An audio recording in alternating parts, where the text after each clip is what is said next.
Every single day we make choices, tiny, often unnoticed decisions that either move us closer to health or pull us deeper into destruction.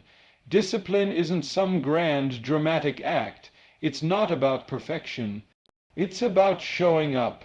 It's brushing your teeth when you don't feel like it, drinking water instead of soda, lacing up your shoes when your body says rest, but your soul says rise. Disease doesn't ask permission to enter your life. It shows up when neglect becomes a habit.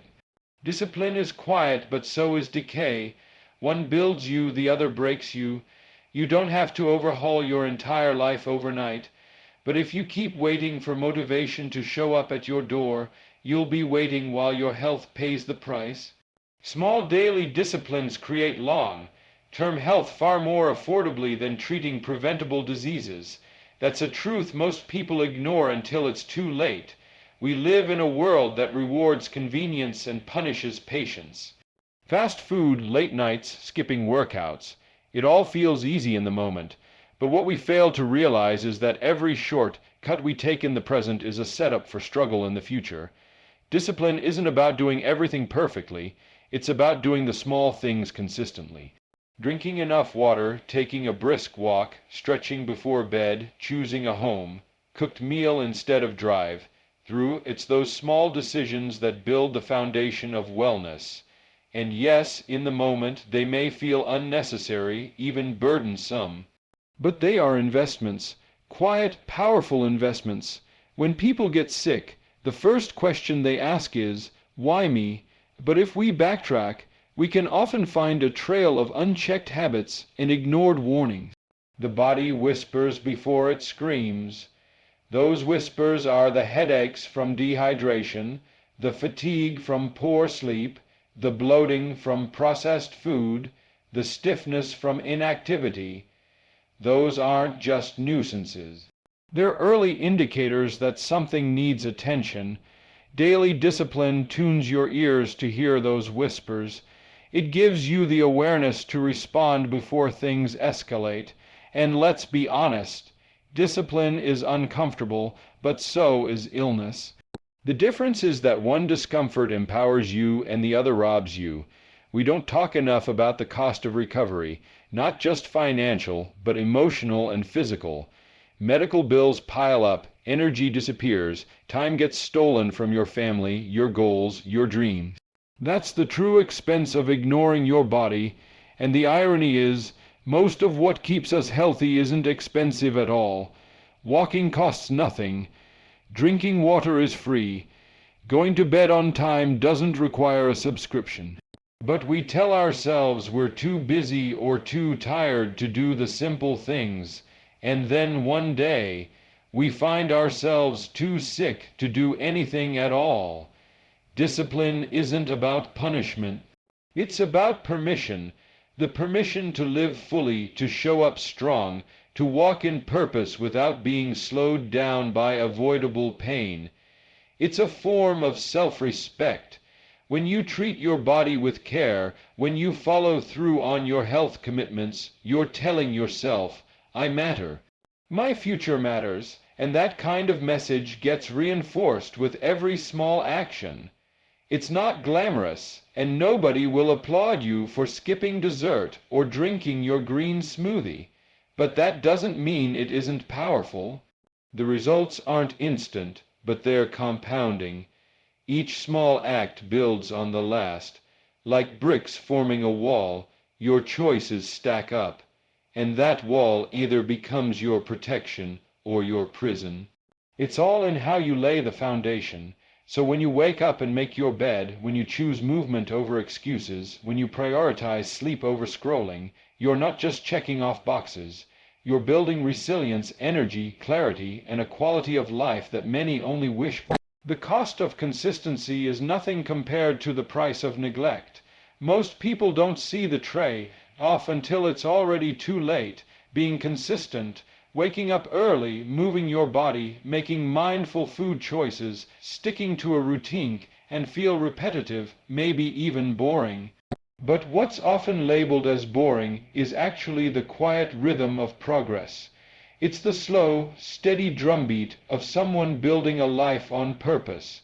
And while others are chasing temporary highs, the consistent person is creating permanent strength. The mistake we often make is thinking that the lack of dramatic change means what we're doing isn't working, but real change is subtle. It sneaks up on you just like neglect does. Neglect doesn't always look like destruction at first. It starts with skipping one workout, then another. It's telling yourself you'll sleep early tomorrow night, then watching another episode. It's brushing off that tightness in your chest, that ache in your back, that fatigue in your bones. Day by day it accumulates, and before you know it, you're standing knee deep in consequences that didn't show up overnight. They grew slowly while you weren't paying attention. The thing about neglect is, it's patient. It waits until you're too tired, too sick, too overwhelmed to fight back. And then it demands everything. Consistency is different. It's a form of prevention. It's showing up even when the outcome isn't visible yet. It's respecting your future enough to act with intention today. Consistency might ask for a little bit of discomfort, waking up early, saying no to sugar, walking instead of driving, but it never takes more than it gives. It's the kind of effort that multiplies over time. And when you compare that to the cost of recovering from poor choices, doctors' visits, prescriptions, missed opportunities, chronic stress, the math becomes obvious. Being consistent isn't a sacrifice, it's a strategy, one that saves you energy, money, time, and regret. People often think they don't have time to be consistent, but in reality, they don't have time not to be. Because inconsistency leads to crisis, and crisis steals your focus, your peace, your productivity. Being reactive costs more than being proactive ever will. When you practice daily discipline, you may lose a little comfort in the moment, but what you gain is freedom. Freedom from disease, freedom from the roller coaster of up and down energy, freedom from self, doubt and guilt. You stop being a slave to your impulses and start becoming the architect of your life. That kind of control doesn't come from big, sweeping actions. It comes from the unglamorous decision to show up, even when no one is watching. People wait for motivation to strike, but motivation is unreliable. Consistency doesn't rely on how you feel. It's a commitment that runs deeper than emotion. It's rooted in who you want to become, and every time you show up for yourself, you reinforce that identity. You tell your mind, this is who we are now. The mind learns through repetition, and so does the body. That's why staying consistent isn't about willpower. It's about training yourself for the life you want. Discipline empowers you to take control before circumstances do.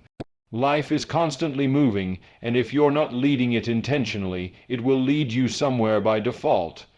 The truth is, circumstances don't ask for your permission. They just happen. Health declines, bills show up, stress accumulates, and if you're not prepared, you get swept up in the chaos. But discipline acts like an anchor. It grounds you when life tries to pull you in every direction. It's not about controlling everything that happens to you. It's about controlling your response, your choices, your preparation. Discipline builds the muscles you need to face the unpredictable. Without it, every wave of life feels like a crisis. With it, you develop the stability to stand strong no matter what comes. Most people wait until something breaks before they act. They wait for the diagnosis, the burnout, the breakdown, but discipline teaches you how to act before the breakdown. It gives you foresight. It puts you in the driver's seat. You're not just reacting anymore. You're building, shaping, and choosing. That sense of ownership is powerful because when you're disciplined, you're not at the mercy of your environment. You decide what time you wake up. You decide what goes into your body. You decide how you spend your energy. And those decisions, over time, form the life you live, waiting for the right moment, waiting for things to calm down, waiting for a better season. That's how people end up stuck. But discipline doesn't wait. It moves with or without convenience. We often underestimate how much power we have over our own lives. We assume that our health, our emotions, our energy levels are dictated by age, by stress, by genetics, by what's happening around us. But discipline is the quiet rebellion against that lie. It says, I may not control everything, but I do control me. That one shift in perspective can change everything, because when you take back responsibility, you take back your power. You stop blaming and start building. And that's where real transformation begins, not in big gestures, but in the daily choices that say, I'm not letting life happen to me. I'm showing up for it. There's something unshakable about a disciplined person. They walk differently. They carry themselves with a certain calm, not because everything is perfect, but because they've trained themselves to handle the storm. It's like having a toolbox that others don't even know exists. When stress hits, they have strategies. When exhaustion comes, they have routines. When temptation calls, they have clarity. That's not magic, that's discipline, built day by day, choice by choice. It doesn't remove every challenge, but it prepares you for them. And that preparation becomes your power. You stop flinching at obstacles.